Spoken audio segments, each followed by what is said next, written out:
So we'll start with the anatomy and histology summary lecture.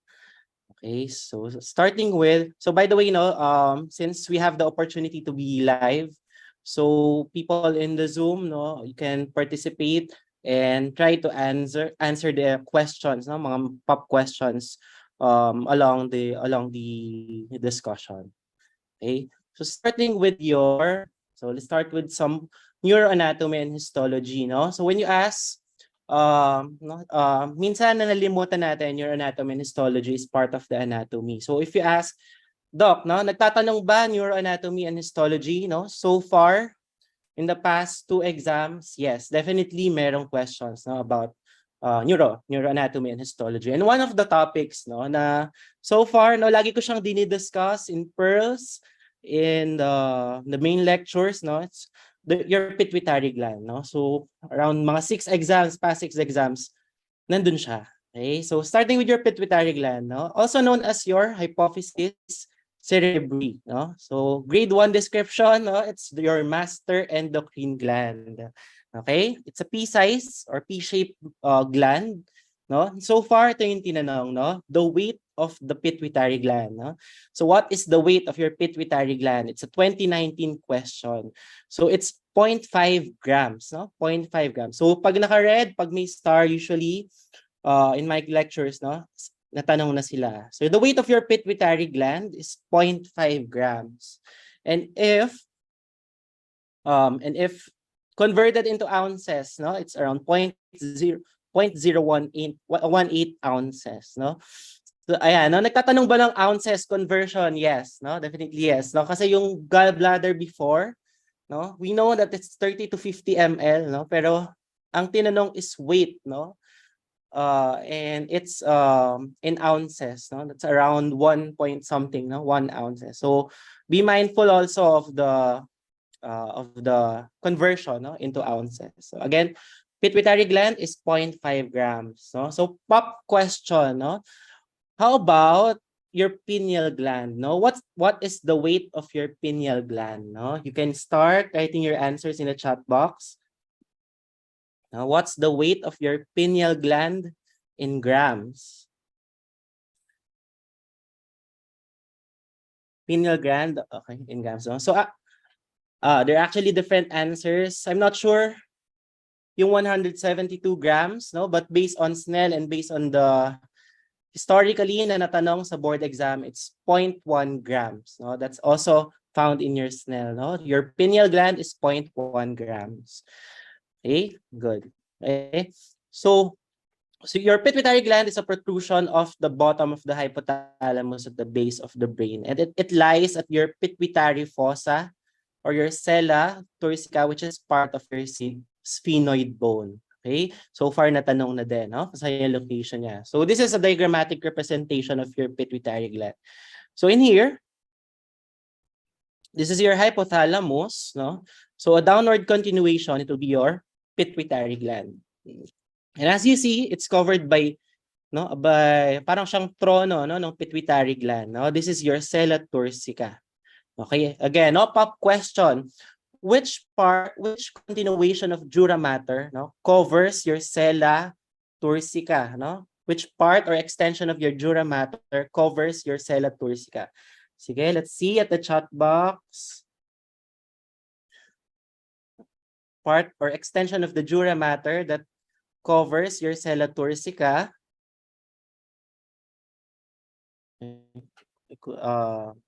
One answer, fag cerebri. Any other answers? So that's actually your diaphragma sellae, no? Diaphragma sellae, no? So the part of dura mater that covers your sella turcica. Okay? So your pituitary gland is still divided into two parts, no? An anterior pituitary gland and a posterior pituitary gland. Okay? So in here, yung anterior pituitary, madali lang siyang tandaan, no? Because it is also known as adenohypophysis, no? Anterior, letter A, adenohypophysis, also letter A, no? Anterior adenohypophysis. Okay? One point of question is about its origin. Okay? Your anterior pituitary gland originates from your Ratkes pouch or your hypophyseal pouch, which is an upgrowth from your primitive mouth. Okay, and as you see, based on its structure, it contains glandular epithelium. Okay, let's discuss further later. While your posterior pituitary gland or your neurohypophysis, it's a downward growth from the forebrain, no? Specifically the hypothalamus, and it contains nervous tissue, no? So pag tinanong ka, which part of the pituitary gland produces hormones, no? Kung titingnan mo lang yung structure, no, that's actually your anterior pituitary gland, no, because it contains glandular epithelium. Okay? So your anterior pituitary is still subdivided into three parts, no? Your pars distalis, which is the largest and responsible for hormone production and secretion, no? Specifically your FSH, your LH, ACTH, TSH, prolactin, and growth hormone. Okay? So yung mnemonic natin before, no, it's flat pig, no? FLATPG, no? Flat pig. Those are the hormones secreted by your pars distalis. Okay? The second part is your pars intermedia. Okay? So this is your pars distalis, no? The largest part. Your pars intermedia lies between the anterior and posterior pituitary. Okay? And your pars tuberalis, no, the one that covers or surrounds your infundibulum. Okay? So in terms of arterial supply, it's supplied by your superior hypophyseal artery. Okay? Meanwhile, your posterior pituitary gland, it contains your pars nervosa, okay, which is the main part, and it will contain cells, no, that will eventually release your ADH, that will eventually secrete, no, your ADH and oxytocin, no. However, these hormones, no, are not produced in your pituitary gland. They are produced in the hypothalamus, no, and the one that releases, no, your hormones is the posterior pituitary. Okay, and in terms of arterial supply, no, it's supplied by your superior hypophyseal artery, infundibular artery, and inferior hypophyseal artery. No, again, no, there's one more question, no, about the blood supply of your pituitary gland. No, your hypophyseal arteries, no, originate from which major artery? No, sige, chat box. Your superior inferior hypophyseal arteries originates from what major artery? Okay, no, very good. No, your hypophyseal arteries originate from your internal carotid artery. No, again, 1 point. No, natanong before. Internal carotid artery.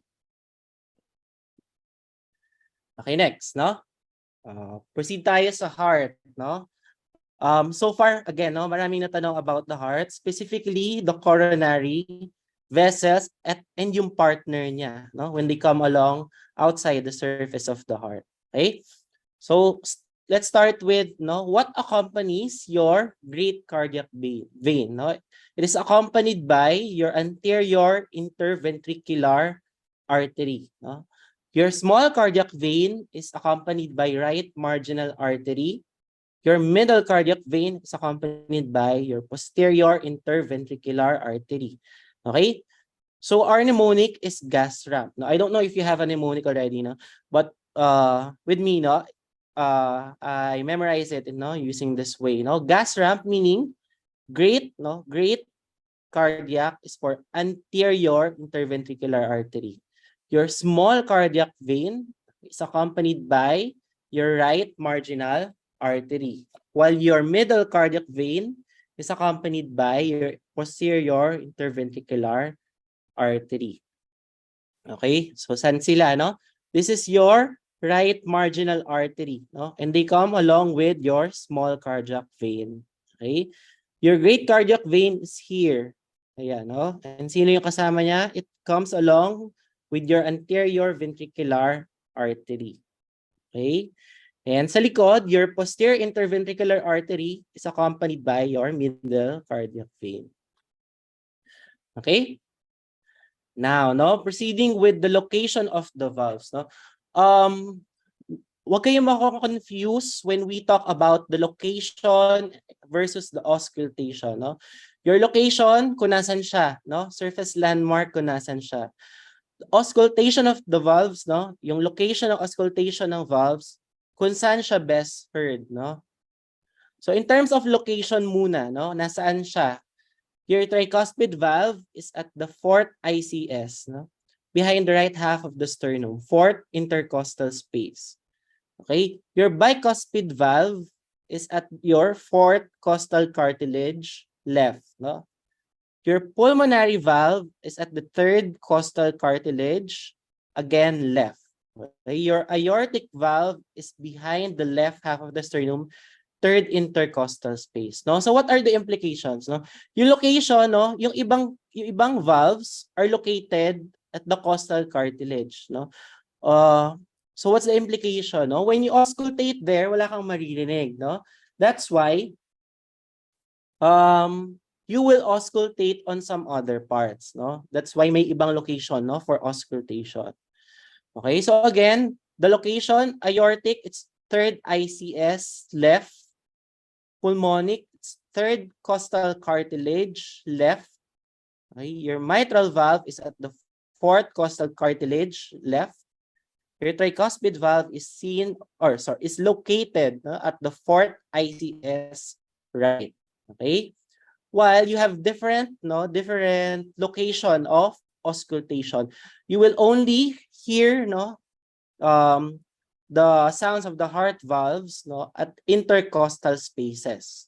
So walang costal cartilage dyan, no? So for your aortic valve, it is best heard at the second intercostal space, right? Okay? Your pulmonic valve is best heard at the second ICS left. Your mitral valve is at the fifth ICS left, while your tricuspid valve is at the lower left sternal border left. Okay? There was actually a clarification about your tricuspid valve, no? It was raised, no? A clarification about the tricuspid valve, no? Because different books, no, say a different laterality. Okay? In Snell, it's written na right, no? Right.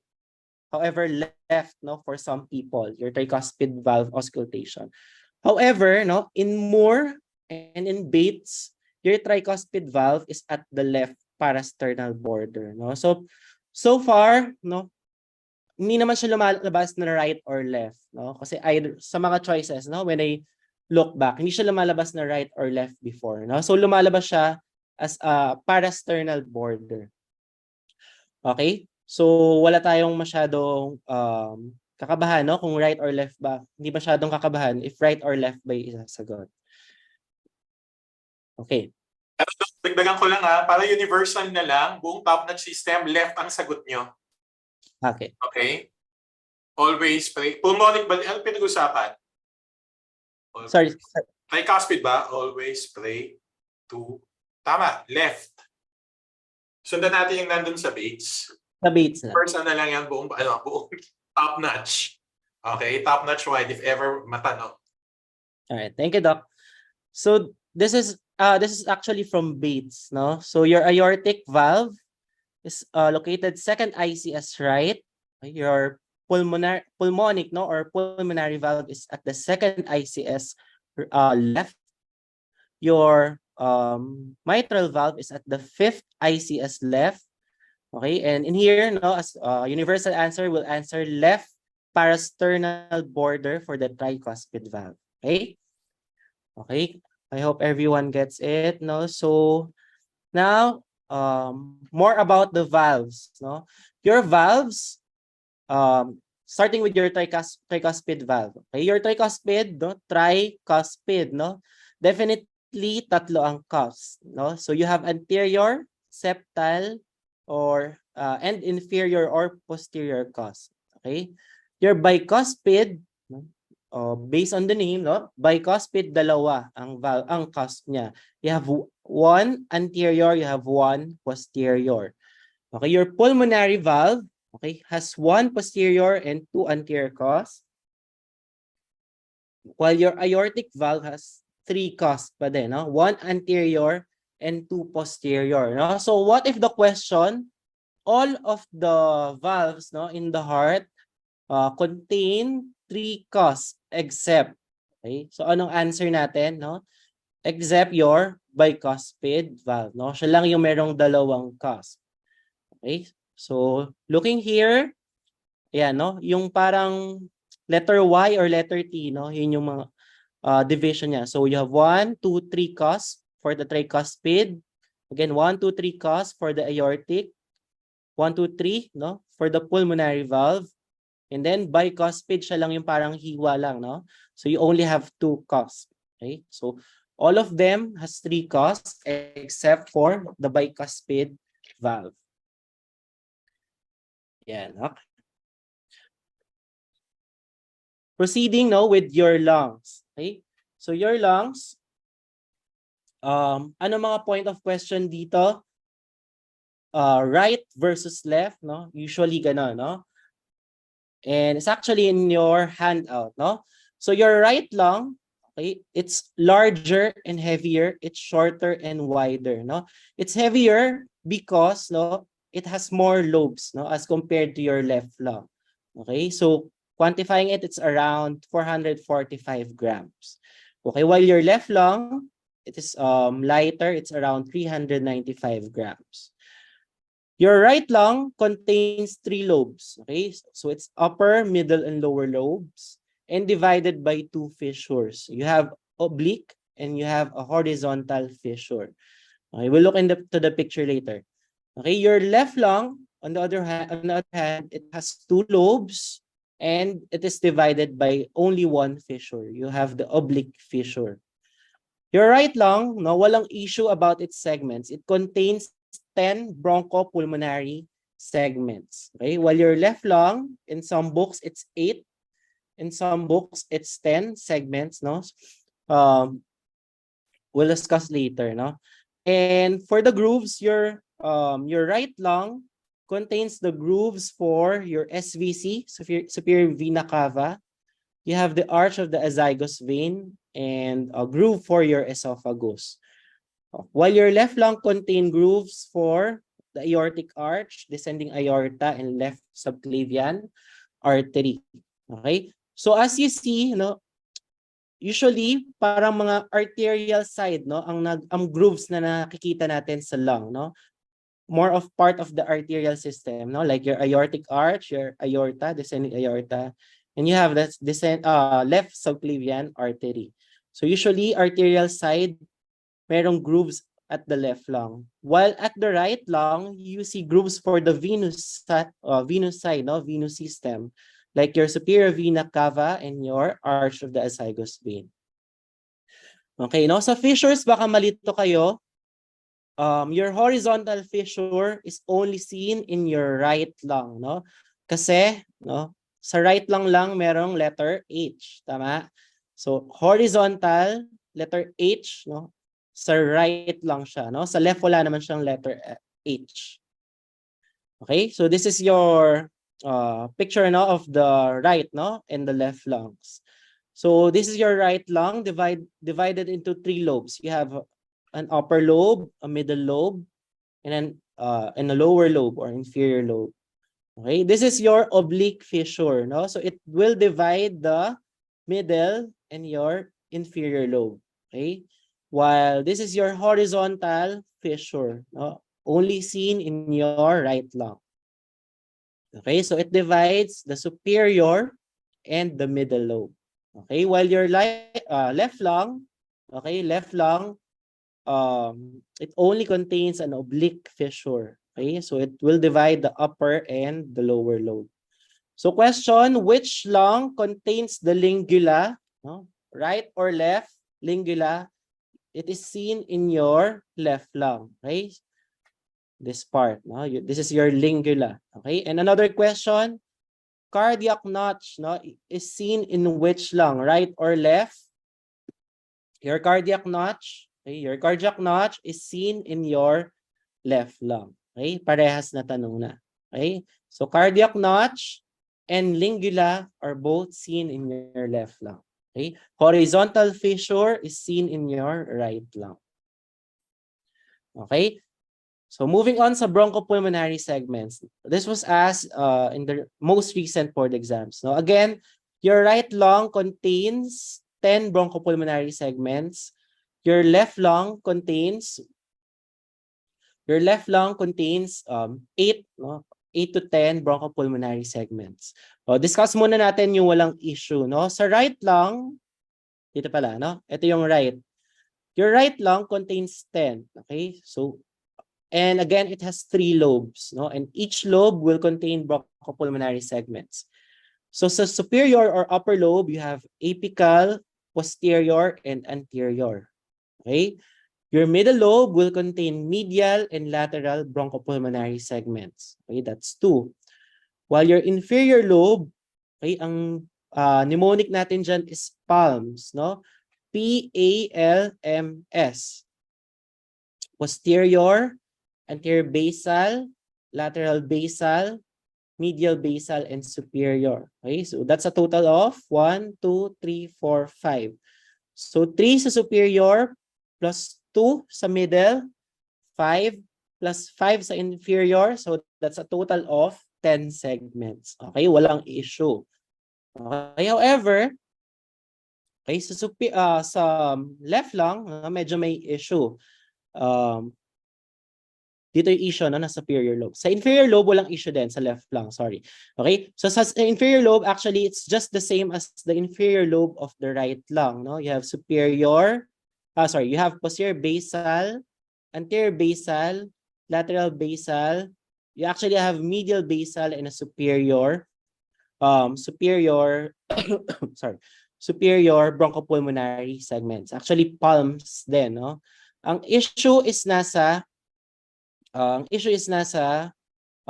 superior lobe, no? In some references, ito sila, no? You have apical, posterior, you have anterior, superior lingula, and inferior lingula. So that's 1, 2, 3, 4, and 5. Okay? So 5 plus 5, no? 5 sa superior, 5 sa inferior, that's a total of 10, no? So doon nakuha yung 10, no, for the left lung. However, no, in some other books, no, they combine the apical and posterior. So that will be apico-posterior, and they combine the lingula. Okay, they combine the lingula. So nagiging apico-posterior, you have an anterior, and then you have a lingula. So that would be 3, no, instead of 5. And then your inferior lobe still is 5, no? So 5 plus 3, it's 8, no? So in some books, it's 8, no? Kaya naging 8 to 10 bronchopulmonary segments. So far, hindi naman siya tinatanong, no? In some cases, lumalabas naman siya na 8 to 10, no? In the choices. Okay? So that's all about the lungs. Okay? So moving on sa GI, no? Sa GI system. Okay, starting with the duodenum. Okay, so try to answer this question. No? The only mobile portion of the duodenum. Okay, a first, second, third, or fourth. Ayan, no? Majority got the correct answer. So that's letter A, no? The only mobile portion of the duodenum is the first, no? Is the first part, yeah. Okay? Actually, sa exams namin to lumabas, no? That's November 2020. Okay, so your duodenum, it's a C-shaped tube approximately 10 inches in length. Okay, around 25 cm. Lumabas na yan, no? Gaano kahaba ang duodenum? No? That's 10 inches. Okay, sige, activate the chat box. No? Anong other organs ang 10 inches? Excuse me. Ano pang ibang organs ang 10 inches? Okay. Correct, no? Esophagus. Esophagus, 10 inches din, no? Ano pa? Excuse me, sorry. Okay, so may mnemonic tayo, no? I have the mnemonic, dudes, no? Dudes with 10 inches, no? So, dudes with 10 inches. Number 1, sa duodenum. Okay? 10 inches, duodenum. Second is the ureter. Okay, that's around 10 inches as well, the ureter. Next one is the descending colon, 10 inches again. Followed by the esophagus, again, it's 10 inches. And the sigmoid colon. Okay, your sigmoid colon is actually 10 to 15 inches. Okay, so dudes with 10 inches. So far, sino mga tanong na? Si duodenum, natanong na 10 inches. Si ureter, natanong na din, no? Na 10 inches. And recently, si esophagus, no? Natanong na 10 inches.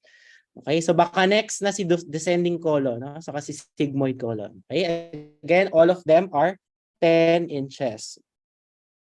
So the duodenum is retroperitoneal except for the first inch, no? Which is part of the first part of the duodenum. Okay, then that happens to be the mobile part of your duodenum. Okay, so this is your duodenum. The first part is the superior part. Okay, the second part is the descending part of the colon. Okay, the third part is the horizontal part. Okay, and the fourth part is the ascending part. Okay, so your first part is at the level of L1. Okay, your second part, no, it will span the level of L1 up to L3.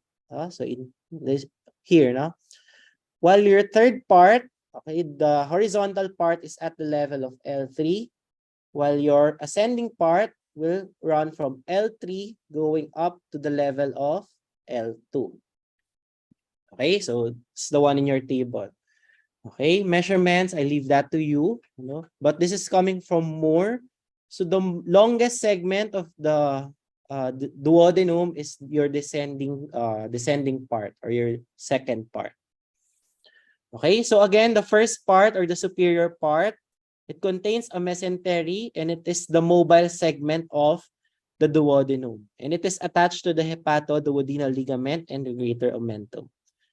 Okay, your second part, okay, what's the peculiarity about it? It will be pierced by the bile in the main pancreatic ducts. Okay, so this is where the secretions from the pancreas and the gallbladder, no, will eventually drain. And it is the portion that curves around the pancreas. Okay, the third part, it is in close relation with your superior mesenteric vessels. Okay, while your fourth part or the ascending part, okay, it is a landmark, no, where the ligament of Treitz, okay, is attached, no, and this will demarcate the junction between your duodenum and your jejunal-ileal complex. Okay, so this is your superior part, again, the mobile part. The second part is here, no, the one curving around the pancreas. Okay, again, the one receiving the secretions from the gallbladder and the pancreatic ducts. Your third part is here, the horizontal part, in close relation. It is traversed by your superior mesenteric vessels. Okay, the ascending part is here. Okay, so that's all about your duodenum. Okay, so for next would be your jejunum and ileum. No? What about them, no?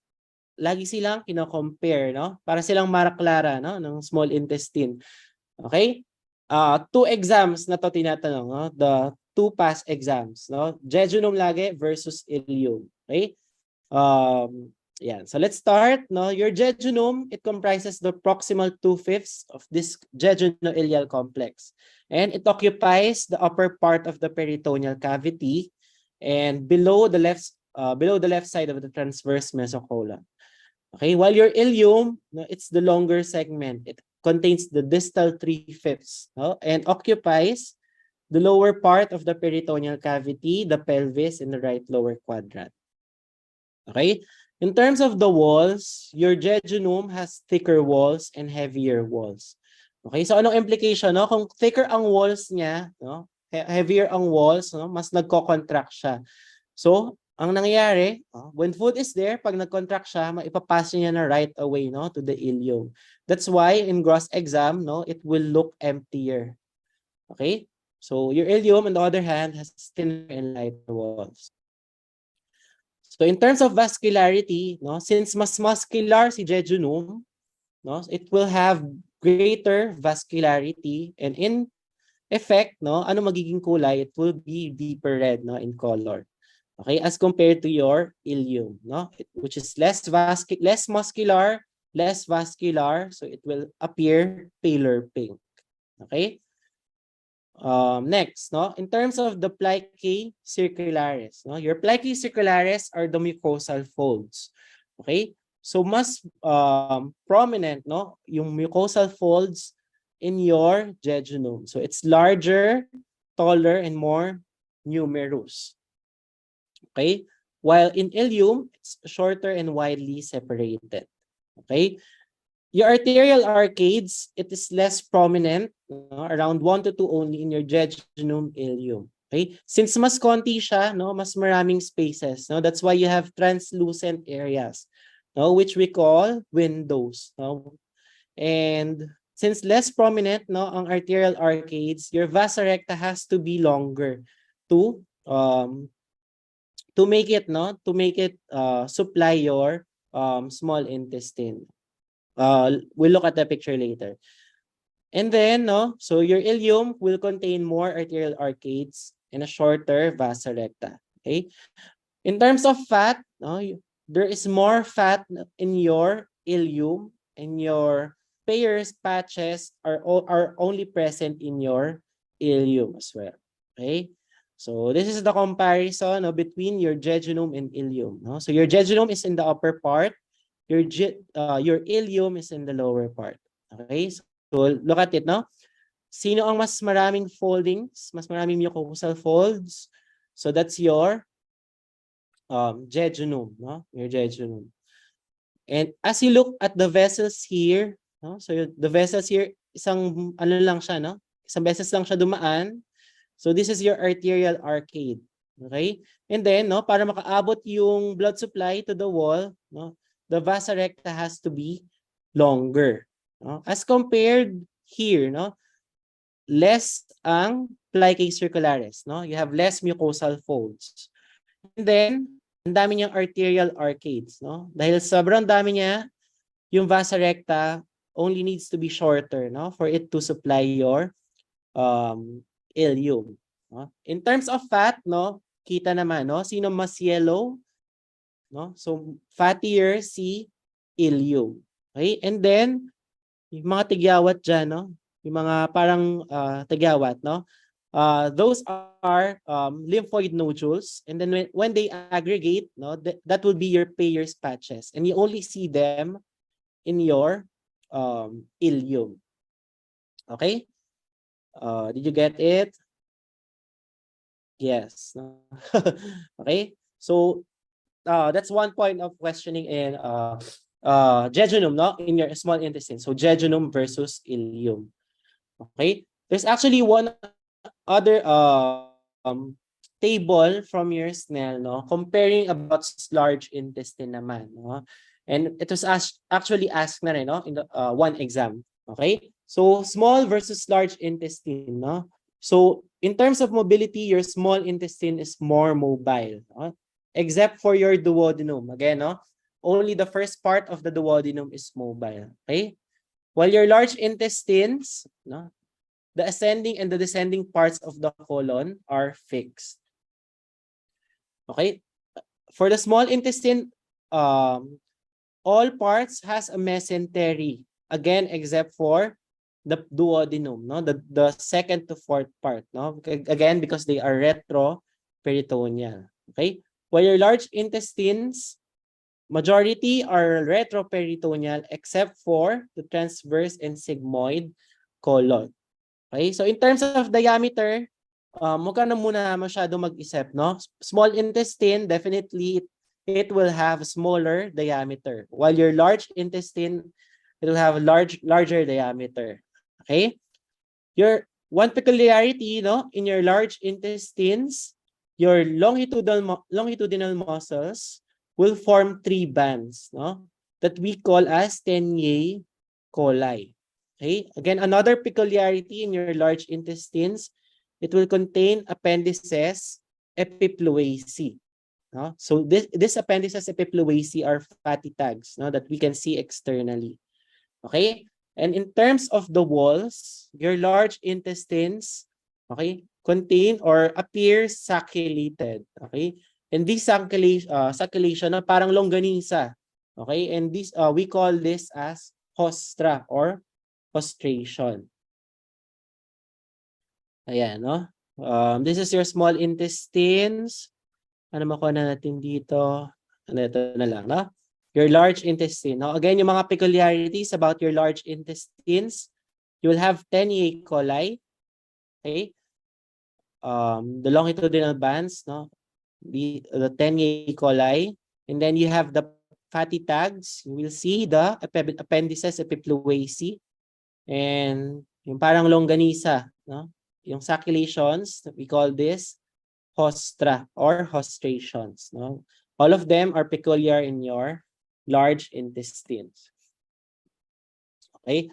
Internally, your small intestines will contain again the mucosal folds or your plicae circularis, which are not seen in your large intestines. Okay. Your Peyer's patches, as mentioned kanina, are only seen in your small intestine, specifically in the ileum. Okay? Your small intestine again will contain villi. Okay? And lastly, for the large intestines, you have deeper crypts of Libercone. You have no Paneth cells and more goblet cells. Okay? And these are summarized into this mnemonic. No? Mnemonic natin is large. No? So what do we mean by large? So this mnemonic will all pertain to the large intestines. Okay? So large. The Libercone crypts are deeper or more prominent in the large intestines. Letter A for appendices epiploaceae. Your appendices epiploaceae are only seen in your large intestines. Next, for letter R, paano yung mnemonic? Medyo ipipilit natin hostra, hostra for letter R, the sacculations, the longanisa appearance, your hostra is a feature of your large intestines. You have letter G, you have goblet cells. Okay, so more prominent or more numerous in your large intestines, and you have the external longitudinal bands, okay, or your 10 E. coli. Okay, so large. Libercone crypts, the appendices epiploaceae, hostra, goblet cells, and external longitudinal bands. Okay. Then proceeding to this next question, next concept. This is about your epiploic foramen. In-include ko to because this is the most frequently recalled question and concept in the past exams. About the it's about the epiploic foramen. Okay, so try to answer this question. Placing your finger in the epiploic foramen of Winslow. Okay, the ventral and dorsal structures immediately palpated are duodenum and quadrate lobe of the liver. Is it the portal vein and the IVC? Is it the hepatoduodenal ligament and the caudate lobe of the liver? Letter D, the gastroduodenal artery and common bile duct. Sa chat natin, ang bilis na mag-author. Okay, so majority answered letter B, walang issue, kasi that's actually the correct answer naman. Okay, so this is your epiploic foramen or your foramen of Winslow or the omental foramen. Okay, isa siyang lagusan, opening, from the greater sac, into the lesser sac, and it lies immediately inferior to the hepatoduodenal ligament. So your ito yung nasa question, when we place a finger in your epiploic foramen, so what can we palpate? Okay, and we have a diagrammatic representation. Okay, so in anatomy, for me it really helps when pictures are simplified, rather than looking at the actual pictures. So this is a diagrammatic representation of the relations of your epiploic foramen. Okay, so your epiploic foramen is in the middle. Okay, so what's anterior? So anterior what's located? You have your hepatoduodenal ligament. Okay? And remember, your hepatoduodenal ligament contains several structures, no? That to include your portal vein, your hepatic artery, and your bile duct. Okay? So this is your hepatoduodenal ligament. Okay, may artery, the hepatic artery. You have the portal vein here and the common bile duct. Okay? And then posteriorly, you have the inferior vena cava. Okay? So yun nasa question, no? The portal vein anteriorly and the inferior vena cava posteriorly. Superiorly, you have the caudate lobe or caudate process of the liver. And inferiorly, you have the first part of the duodenum. Okay? Yeah. Okay, so moving on, this is actually the last concept that I want you to to remember, the ureter. Para siyang pituitary gland. Again, in the past exams, walang palya may question about the ureter. Okay? So starting with the definition. So it's a muscular tube.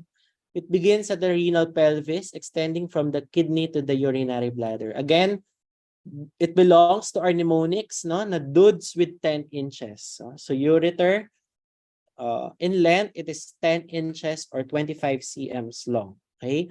And one concept na tinanong din about the ureter, okay, it will contain 3 constrictions, which are potential sites of stones, renal stones. First is at the uretero-pelvic junction, where the renal pelvis joins the ureter.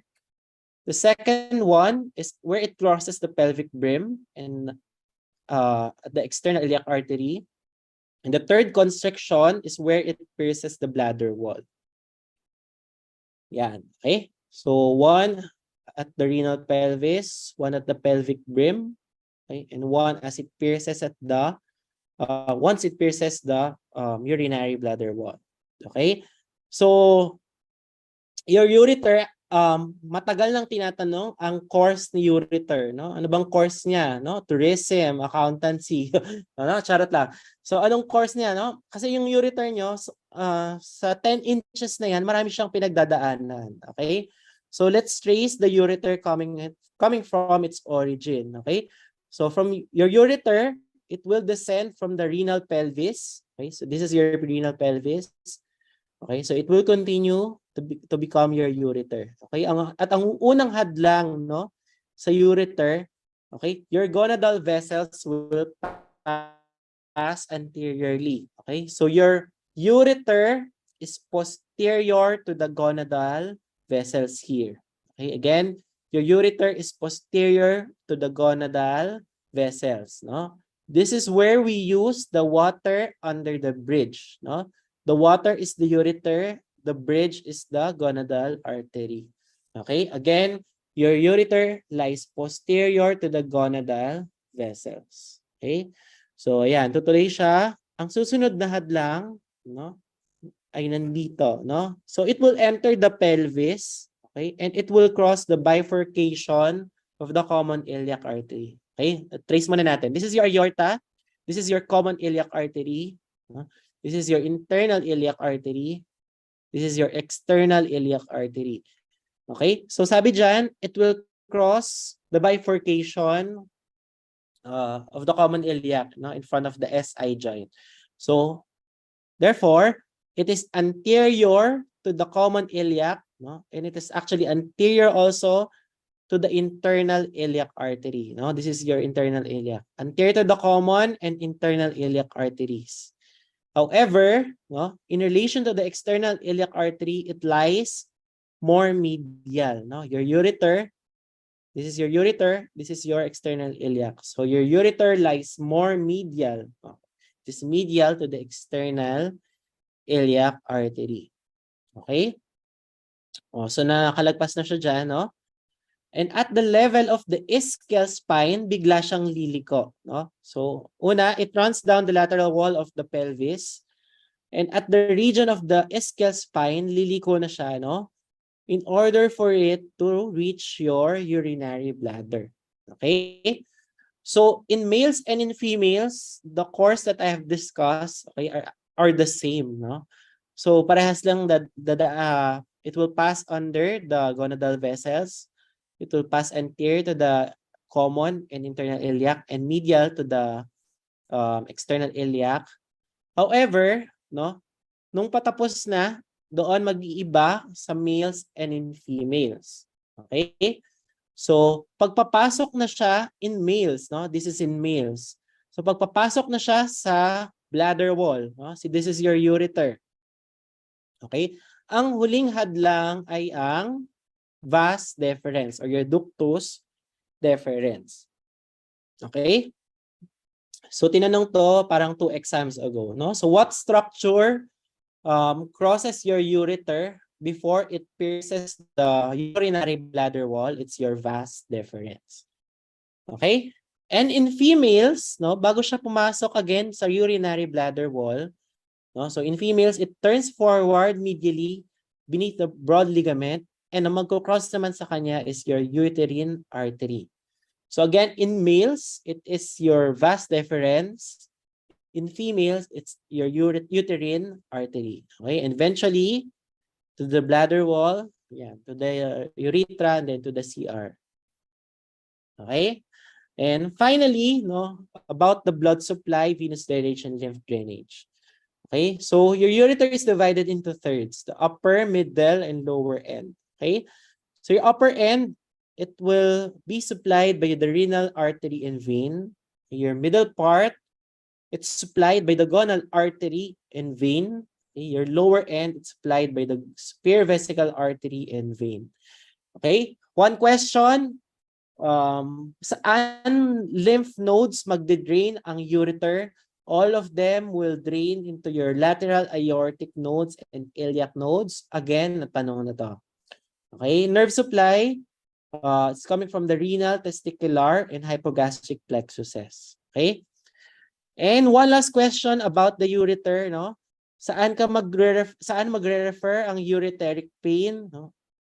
Sa urologies. Charing. Okay, so ureteric pain, it will be it's usually referred sa ipsilateral lower quadrant of the abdomen, okay? Pero yung lumabas sa exams, no? It will refer into your inguinal region, into the groin, okay? So you actually, when you are suspecting ureteral stones, okay, you ask, no, in the history whether they feel pain in the inguinal region. Okay, so that's actually the end of my slides, no? So that's all for the summary lecture of your anatomy and histology.